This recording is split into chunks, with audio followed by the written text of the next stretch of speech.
Hello guys, welcome to my channel. ഇന്ന് ഞാനിവിടെ ഒരു വെറൈറ്റി വീഡിയോ ആയിട്ടാണ് വന്നിട്ടുള്ളത്. വേറെ ഒന്നും കൊണ്ടല്ല, ആളുകളുടെ ട്രെൻഡ് എന്ന് പറയുന്നത് ആപ്പിൾ ഫോണാണ്.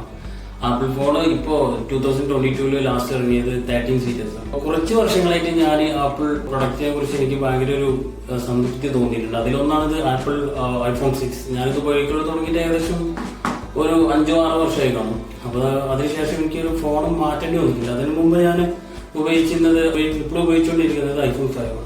ഞാൻ ഇന്ന് ഐഫോൺ 6 ഞാനൊരു റെസ്റ്റ് കൊടുക്കാനുള്ള പരിപാടി. വേറെ ഒന്നും കൊണ്ടല്ല, യാതൊരു പ്രശ്നം ഉണ്ടായിട്ടില്ല. ഹാങ്ങോ അല്ലെങ്കിൽ എനിക്കൊരു പണി തീരെ അങ്ങനൊന്നും ഈ ഒരു ഫോണിൽ ഇതുവരെ ഉണ്ടായിട്ടില്ല.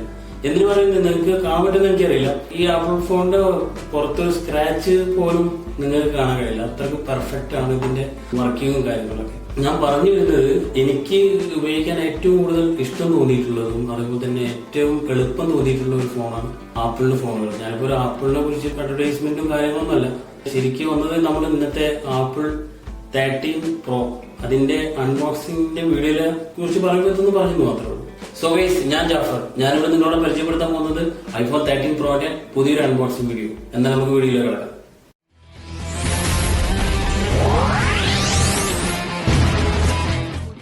ചെറിയ കാര്യം കൂടെ എന്താണെന്ന് വെച്ച് കഴിഞ്ഞാൽ എല്ലാവർക്കും ഒരു ഡൗട്ട് ഉണ്ടാവും. ഇതിനു മുമ്പും ആപ്പിൾ ഇറങ്ങിയിട്ടുണ്ട്, പക്ഷെ എന്തുകൊണ്ട് ഞാൻ ഈ ആപ്പിൾ ഫോൺ വാങ്ങിയില്ല എന്നുള്ളത്. ഒരു കാരണം എന്താ വെച്ചാൽ എനിക്ക് എന്റെ ഈ ഫോണിൽ യാതൊരു വിധത്തിലുള്ള പ്രശ്നങ്ങളോ അല്ലെങ്കിൽ കുഴപ്പമൊന്നും ഉണ്ടായിട്ടില്ല. അതുപോലെ തന്നെ ഞാൻ ഇതുവരെ എടുത്ത വീഡിയോ ഏകദേശം ഒരു പകുതി പാർട്ടോളം ഏകദേശം ഈ മൊബൈലിൽ എടുത്ത് തന്നെയാണ്. അത്യാവശ്യം ക്ലാരിറ്റിയും അത്യാവശ്യം ആ ഒരു പിക്ചർ മോഡ് അല്ലെങ്കിൽ വീഡിയോ മോഡൊക്കെ നല്ല അടിപൊളി ക്ലാരിറ്റി ആയിട്ട് എനിക്ക് തന്നിട്ടുണ്ട്. ഇപ്പോഴത്തെ ഈ ഒരു ട്രെൻഡ് ആപ്പിൾ 13 Pro അല്ലെങ്കിൽ 13 Pro Max 13 ഈ ഒരു 13 സീരീസിന്റെ ട്രെൻഡ് എല്ലാ ഭാഗത്തേക്കും, പ്രത്യേകിച്ച് GCC കൺട്രിയിലുള്ള എല്ലാ ആളുകൾക്കും, എന്റെ ഫ്രണ്ട്സ് റിലേറ്റീവ്സും ഒക്കെ ആ ഒരു എടുക്കാൻ ആഗ്രഹിക്കുന്ന അല്ലെങ്കിൽ മേടിക്കാൻ ആഗ്രഹിക്കുന്ന ഒരു ഫോണാണ് ആപ്പിൾ 13 സീരീസ്. അപ്പൊ അതിനെക്കുറിച്ച് ഒരു ചെറിയ അൺബോക്സിംഗ് വീഡിയോ അല്ലെങ്കിൽ അതിനെക്കുറിച്ച് അറിയാവുന്ന കാര്യങ്ങൾ ഞാൻ നിങ്ങളായിട്ട് പങ്കുവെക്കുകയാണ്. ഓരോരുത്തർക്കും ഓരോ ഫോൺ മേടിക്കുമ്പോൾ അതിൻ്റെതായിട്ടുള്ള കുറച്ച് ലക്ഷ്യങ്ങളും കാര്യങ്ങളൊക്കെ ഉണ്ടാവും. അല്ലെങ്കിൽ എന്നെ സംബന്ധിച്ചിടത്തോളം ഈ ഫോൺ വാങ്ങാൻ നടന്നത് ഇതിന്റെ ക്യാമറ അല്ലെങ്കിൽ വീഡിയോ ക്ലാരിറ്റി, അടിപൊളി ഫംഗ്ഷൻ ആണ് അതിൽ അവർ ചെയ്തു വെച്ചിട്ടുള്ളത്. സീരീസ് 11, 12 എന്ന് പറയുന്നത് ഏകദേശം കാണുന്നത് ഒരുപോലെ അല്ലെങ്കിൽ ഒരേ ബോഡിയാണ് കാണുന്നത്, പക്ഷെ അതിന്റെ ഉള്ളിലുള്ള ഫംഗ്ഷൻസ് എനിക്ക് വളരെ വ്യത്യസ്തമായിട്ട് കാണുന്നു തോന്നിയിട്ടുള്ളത്. എല്ലാവർക്കും ഒരു ഡൗട്ട് ഉണ്ടാവും, നമ്മൾ ഈ ഐഫോൺ, അതായത് ഇത്രയും നമ്മൾ വില കൊടുത്തിട്ട് ഈ ഒരു ഐഫോൺ മേടിക്കും, അത് എവിടെ നിന്ന് മേടിക്കണം, അതുപോലെ തന്നെ ഇതിൽ നല്ലത് ഏതാണ്, അതല്ലെങ്കിൽ അത് കോപ്പി വരുന്നുണ്ടോ എന്നൊക്കെ നമ്മൾ എപ്പോഴും അറിഞ്ഞിരിക്കേണ്ട ഒരു കാര്യം. അതിന് ആകെ ഒരു വഴിയേ ഉള്ളൂ. ഒന്നുമില്ലെങ്കിലും നമ്മൾ അതിനെ കുറിച്ചുള്ള എല്ലാ കാര്യങ്ങളും അറിഞ്ഞിരിക്കുക. നല്ലത് ഏതാണ് അല്ലെങ്കിൽ ഒറിജിനൽ ഏതാണ് ഡ്യൂപ്ലി ഏതാണെന്നുള്ള ഒരു അറിവ് നമുക്ക് വേണം. അതല്ല എന്നുണ്ടെങ്കിൽ ഒഫീഷ്യൽ സൈറ്റിൽ നമ്മൾ ബുക്ക് ചെയ്തിട്ട് വരുത്തുക. അതാണ് ഇതിന് ഏറ്റവും നല്ല മാർഗമുള്ളൂ. നമുക്കത് വിശ്വസിച്ച് സാധനങ്ങളെ മേടിക്കാൻ പറ്റുന്ന ഒരു വെബ്സൈറ്റാണ് വെബ്സൈറ്റ്. അതുകൊണ്ട് തന്നെ ഞാൻ അതിലാണ് ബുക്ക് ചെയ്തിട്ടുള്ളത്. നമ്മുടെ UAE താമസിക്കുന്ന ഒട്ടുമിക്ക ആളുകൾക്കും വെബ്സൈറ്റ് എന്താണെന്ന് അറിയും. ഒരുപക്ഷെ സൗദി അറേബ്യ അല്ലെങ്കിൽ ഒമാൻ എല്ലാവരും അറിയായിരിക്കും.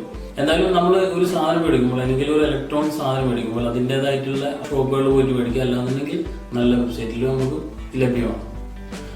അപ്പോൾ ഗൈസ്, ഇതാണ് നമ്മുടെ ബോക്സ്. നമുക്ക് എല്ലാവർക്കും അറിയാം, ഒരു ബോക്സാണ്. ഇതിലൊന്നുമില്ല, ചെറിയൊരു ബോക്സാണ് ഇതിൽ വരിക. പക്ഷെ എന്താ വെച്ചാൽ അവർ ആ സേഫ്റ്റിക്ക് വേണ്ടിയിട്ടുള്ള ഒത്തിരി ചെറിയ വലിയൊരു ബോക്സ് എടുത്തെന്ന് മാത്രമേ ഉള്ളൂ. അപ്പോൾ നമുക്കൊന്ന് ഓപ്പൺ ചെയ്യാം. ഇത് ഞാൻ ഓൾറെഡി പൊട്ടിച്ചത് കേട്ടോ. കാരണം എന്താണെന്ന് വെച്ചാൽ ഒരു ഡെലിവറി വരുമ്പോൾ നമ്മൾ അതിൽ എന്താണെന്ന് അറിയാൻ വേണ്ടിയിട്ട് നമ്മൾ ജസ്റ്റ് ഒന്ന് പൊട്ടിക്കണം. കാരണം അല്ലാന്നുണ്ടെങ്കിൽ ഡെലിവറി ചിലപ്പോൾ അവർക്കും മാറിപ്പോവാം, നമുക്കും മാറിപ്പോവാം. അപ്പോൾ അതുകൊണ്ട് തന്നെ നമ്മൾ ഡെലിവറി ചെയ്യുമ്പോൾ ആ ഫസ്റ്റ് ബോക്സ് ഒന്ന് പ്രൈമായിട്ട് പൊട്ടിച്ചു കൊടുക്കാൻ നല്ലതാണ്. അപ്പോൾ ഞാനത് ചെയ്തിട്ടുണ്ട്.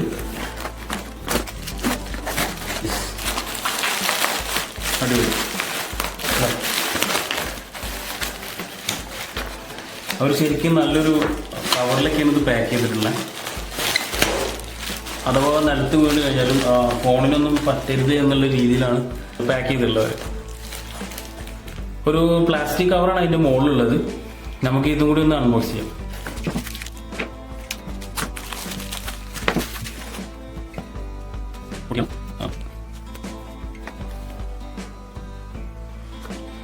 യെസ്, ഇതാണ് നമ്മളെ ഫോൺ. അടിപൊളി.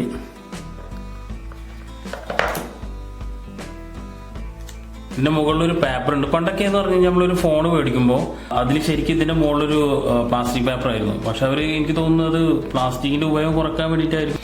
എല്ലാ ഭാഗങ്ങളിലാണ് ഇതിന്റെ പവർ ബട്ടൺ. ഇതാണ് പവർ ബട്ടൺ. അതുപോലെ തന്നെ ഇതൊരു സെൻസറാണ്. സെൻസർ മീൻസ് നമുക്ക് സൈലന്റ് മോഡിലൊക്കെ ആക്കാൻ വേണ്ടിയില്ല. പഴയ ഫോണിന്റെ പോലെ തന്നെ എല്ലാവർക്കും അറിയുണ്ടാവും. പിന്നെ volume button, 2 plus minus volume button.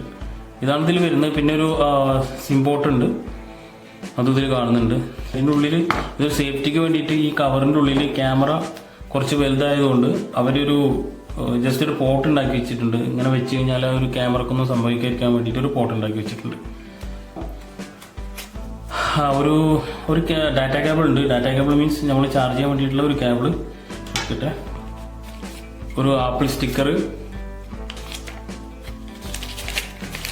പിന്നെ ഇതിൻ്റെ ഒരു കാറ്റലോഗ് ആണോന്ന് തോന്നുന്നു, ഒരു ചെറിയൊരു ലീഫ്ലെറ്റ്, പിന്നെ നമ്മളെ സിം പോർട്ട്. ഇത് പിന്നെ എല്ലാ മൊബൈലിലും നമുക്ക് കാണാൻ പറ്റിയ അത്യാവശ്യ ഘടകമായതുകൊണ്ട് അവർ അതിൽ വെച്ചുള്ളൂ. അപ്പോൾ ഇതൊക്കെയാണ് നമ്മളെ ഇതിൻ്റെ ഉള്ളിൽ. ഇനി വേറെ ഒന്നുമില്ല. പിന്നെ ഇതിൻ്റെ ബാക്ക് ഭാഗം ജസ്റ്റ് നിങ്ങൾക്ക് കാണിച്ചു തരാം നിങ്ങൾക്ക് വേണ്ടിയിട്ട്. ജസ്റ്റ് ഇതിൽ iPhone 13 Pro designed by Apple in California, iPhone 30 series Sierra Blue 256 GB, അതൊരു മൈക്രോ മോഡൽ നമ്പറൊക്കെ ഉണ്ടല്ലോ. എല്ലാം വിത്ത് ബാർകോഡ് കൂടിയാണ് അവർ ഇതിൽ സെറ്റ് ചെയ്ത് വെച്ചിട്ടുള്ളത്. ഓക്കെ ഗൈസ്, അപ്പൊ ഇതൊക്കെയാണ് നമ്മുടെ ഈ ഫോണിന്റെ ഉള്ളിൽ വന്ന ഈ ബോക്സിന്റെ ഉള്ളിൽ വന്ന സാധനങ്ങൾ. കേബിൾ ഉണ്ടായിരുന്നു, അതായത് ഡാറ്റ കേബിൾ ഉണ്ടായിരുന്നു, പിന്നെ ആപ്പിളിന്റെ സ്റ്റിക്കറോട് കൂടിയിട്ടുള്ള ഒരു ചെറിയ കാറ്റലോഗ് ഉണ്ടായിരുന്നു. സിം പോർട്ട് പിന്നല്ലാതെ വേറെ ഒന്നും നമുക്ക് കിട്ടിയിട്ടില്ല. ഡാറ്റ കേബിൾ എന്നല്ലാണ്ട് ഇതിൽ നമുക്ക് അതിന്റെ അഡാപ്റ്റർ ഇതിൽ ആപ്പിൾ പ്രൊവൈഡ് ചെയ്യുന്നില്ല. അഡാപ്റ്റർ നമുക്ക് പുറത്തുനിന്ന് മേടിക്കാൻ പറ്റും. കുറച്ച് റംസോ അല്ലെങ്കിൽ അതിൽ ചോടയുള്ളൂ എന്ന് തോന്നുന്നു. നോർമൽ നല്ല ഒറിജിനൽ ചാർജിലാണെങ്കിൽ പഴയ ഫോണിന്റെ ചാർജറൊക്കെ ഉണ്ടെങ്കിൽ നമുക്ക് അതിൽ വെച്ചിട്ട് അഡാപ്റ്റർ വെച്ചിട്ട് നമുക്ക് ചാർജ് ചെയ്യാവുന്നതാണ്. മുകളിലുള്ള ആ ഒരു പേപ്പറിന്റെ ഒരു സ്റ്റിക്കർ, ഈ പേപ്പർ ഇടാൻ കാരണം എന്താണെന്ന് വെച്ചാൽ അവര് പ്ലാസ്റ്റിക് ഉൽപ്പന്നങ്ങളുടെ ഉപയോഗം കുറയ്ക്കാൻ വേണ്ടിയിട്ടാണ് തോന്നുന്നു. ഇതാണ് ഇതിന്റെ ഡിസ്പ്ലേ.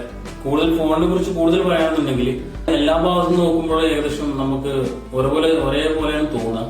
കാരണം എന്താണെന്ന് വെച്ച് കഴിഞ്ഞാൽ അതിന്റെ ഡിസൈനിന്റെ ഒരു പ്രത്യേകത തോന്നുന്നു. നല്ലൊരു അടിപൊളി ഡിസൈനും കാര്യങ്ങളൊക്കെയാണ് ഇത്. നമ്മുടെ ഫ്രണ്ട് ക്യാമറ വരുന്നത് 12 മെഗാപിക്സലാണ്. ഡിസ്പ്ലേ വരുന്നത് 1.6 ഇഞ്ചാണ്. അതുപോലെ തന്നെ ബാക്കിലേക്ക് വരികയാണെന്നുണ്ടെങ്കിൽ ഇതിന്റെ 3 ക്യാമറ ഉണ്ട്. സ്റ്റെബിലൈസേഷൻ എന്ന് പറയുന്നത് പണ്ടത്തെ, അതായത് 12-നെ അപേക്ഷിച്ചിടത്തോളം ഇതിന്റെ സ്റ്റെബിലൈസേഷൻ എന്ന് പറയുന്നത് പെർഫെക്റ്റ്, അടിപൊളി, ഒന്നും പറയാനില്ല. അങ്ങനത്തെ ഒരു സ്റ്റെബിലൈസേഷൻ ആണ്. അതുപോലെ തന്നെ ഫോക്കസ് അടിപൊളിയാണ്. പിന്നെ ഇതിലും 2-3 ഫങ്ഷൻസ് വേറെ വരുന്നുണ്ട്. എന്താണെന്ന് വെച്ച് കഴിഞ്ഞാൽ 12-നെ സംബന്ധിച്ചിടത്തോളം 12-ൽ നമ്മൾ വീഡിയോ ക്യാമറ എടുക്കുന്ന ബ്ലറിംഗ് വീഡിയോ ഒന്നും എടുക്കാൻ പറ്റിയിട്ടുണ്ടായിരുന്നില്ല. പക്ഷെ ഇതിൽ നമുക്കൊരു സിനിമാറ്റിക് മോഡ് വരുന്നുണ്ട്. ഈ സിനിമാറ്റിക് മോഡ് വെച്ചിട്ട് നല്ലൊരു ക്ലാരിറ്റി ഉള്ള വീഡിയോ നമുക്ക് ഈ ഫോണിൽ തന്നെ നമുക്ക് എടുക്കാൻ പറ്റും. ക്യാമറ, അതുപോലെ തന്നെ ഈ കളർ എന്ന് പറയുന്നത് എനിക്കൊരു ആപ്പിള് ആദ്യമായിട്ട് ഇറക്കുന്ന ഒരു കളറാണ്. ഇതിന്റെ ശരിക്കും ബ്ലൂ അല്ല, ശരിക്കും ഇത് വരുന്നത് ഒരു ഗ്രേ കളർ ബ്ലൂ പോലെയാണ് എനിക്ക് തോന്നുന്നത്. എനിക്ക് ഏറ്റവും ഇഷ്ടപ്പെട്ട ഒരു കളറാണത്. അതുകൊണ്ടാണ് തന്നെയാണ് എല്ലാവരും ഈ കളർ വാങ്ങുന്നത്. ഈ കളറിന് വളരെ ഡിമാൻഡും കൂടുതലാണ്. കളറിനെ സംബന്ധിച്ചിടത്തോളം പറയുകയാണെങ്കിൽ എനിക്ക് ഏറ്റവും ഇഷ്ടപ്പെട്ട, ഞാൻ പറഞ്ഞല്ലോ, 13 സീരീസിൽ വരുന്നുള്ളത് ഗോൾഡ്, അതുപോലെ ഗ്രാഫിക് പിങ്ക്, അതായത് പിങ്ക് കളറിലും, പിന്നെ ഒരു സിയാർ ബ്ലൂ, ഇങ്ങനെ 4 കളറാണ് വന്നിട്ടുള്ളത്. അതിൽ ഏറ്റവും ഇഷ്ടപ്പെട്ട, ആർക്കും ഇഷ്ടപ്പെടാവുന്ന ഒരു കളറാവും സിയാർ ബ്ലൂ. ഇതിന് ഈ ഒരു കളറിന് സിയാർ ബ്ലൂ എന്നാ പറയാം. ഇതൊക്കെയാണ് നമ്മൾ ഈ കളറിനെ കുറിച്ച് പറയുന്നത്. മെമ്മറി എന്ന് പറയുന്നത് ഇതിന്റെ കപ്പാസിറ്റി 128, 256, 517, പിന്നെ 1 TB. ഇതാണ് ഇതിന്റെ ഒരു കപ്പാസിറ്റി, അതായത് മെമ്മറി കപ്പാസിറ്റി എന്ന് പറയുന്നത്. ഇതൊന്നുമല്ല ഇതിന്റെ പ്രത്യേകത എന്ന് പറയുന്നത്. ഇത് 1 TB ഒരു ഫോണ് ഒരു പക്ഷെ ആദ്യമായിട്ട് വരുന്നെങ്കിലും എനിക്ക് തോന്നുന്നു ആദ്യമായിട്ട് വരുന്നതാണ്. പക്ഷെ മെമ്മറിയിലെല്ലാം നമുക്ക് മെമ്മറി ഇതിന്റെ ഒരു ഘടകമാണ്. പിന്നെ ഈ ഒരു ഫോണിൽ നമ്മൾ 126, 258 ഒക്കെ നമ്മൾ എടുക്കുമ്പോൾ നമ്മൾ കാര്യം ചിന്തിക്കാന്ന് വെച്ചാൽ ഇതിന്റെ ക്യാമറ എന്ന് പറയുന്നത് നല്ലൊരു പിക്ചർ അല്ലെങ്കിൽ നല്ലൊരു ഫോട്ടോ എടുക്കണമെന്നുണ്ടെങ്കിൽ അതിന്റെ MB കൂടുതലായിരിക്കും. അപ്പോൾ നമ്മൾ ഈ ഫോണിനും ഏറ്റവും കൂടുതൽ മെമ്മറി ഉണ്ടായിരിക്കുന്നതും വളരെ നന്നായിരിക്കും. വെയിറ്റ് എന്ന് പറയുന്നത് 204 ഗ്രാമാണ്. 7.7 ആണ് ഇതിന്റെ വിഡ്ത്ത് വരുന്നത്. ഇതിന് 4 ഭാഗത്ത് വരെ വിടുത്താണ്. കയ്യിൽ ഒതുക്കാനുള്ള ഒരു നല്ലൊരു ഫോണായിട്ടാണ് എനിക്ക് തോന്നിയിട്ടുള്ളത്. 2022 നമ്മളിപ്പോ ഇറങ്ങിയ 13 4 വെറൈറ്റീസ് ഉണ്ട്. ഒന്ന് 13, 13 Pro, 13 Mini and 13 Pro Max. ഈ 4 ഫോണുകളാണ് 2022 പറഞ്ഞിട്ടുള്ളത്. അതിലിപ്പോ ഇഷ്ടപ്പെട്ട ഞാൻ പറഞ്ഞല്ലോ നമ്മളോട്, ആ ഒരു വലുപ്പത്തിന് നോക്കുകയാണെന്നുണ്ടെങ്കിൽ, കയ്യിൽ ഇങ്ങനെ ഒതുങ്ങുന്ന രീതിയിൽ നോക്കുകയാണെന്നുണ്ടെങ്കിലും ആ ഒരു 13 Pro ആണ് എനിക്ക് ഇഷ്ടപ്പെട്ടത്.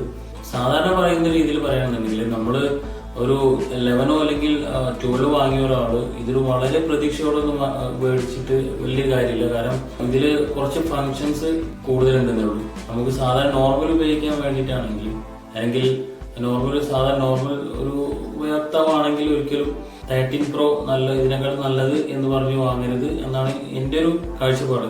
റീൽസ് ഒക്കെ ഇടാൻ അല്ലെങ്കിൽ ഒരു വ്ളോഗ് ചെയ്യാനൊക്കെ പറ്റുന്ന ഒരു ക്യാമറയാണ് ഇതിൽ അവർ പ്രൊവൈഡ് ചെയ്തിട്ടുള്ളത്. അതുകൊണ്ടാണ് എനിക്ക് ഏറ്റവും ഇഷ്ടപ്പെട്ടത് 13 സീരീസിൽ ഒരു ഫോൺ വാങ്ങാൻ വേണ്ടിയിട്ട്.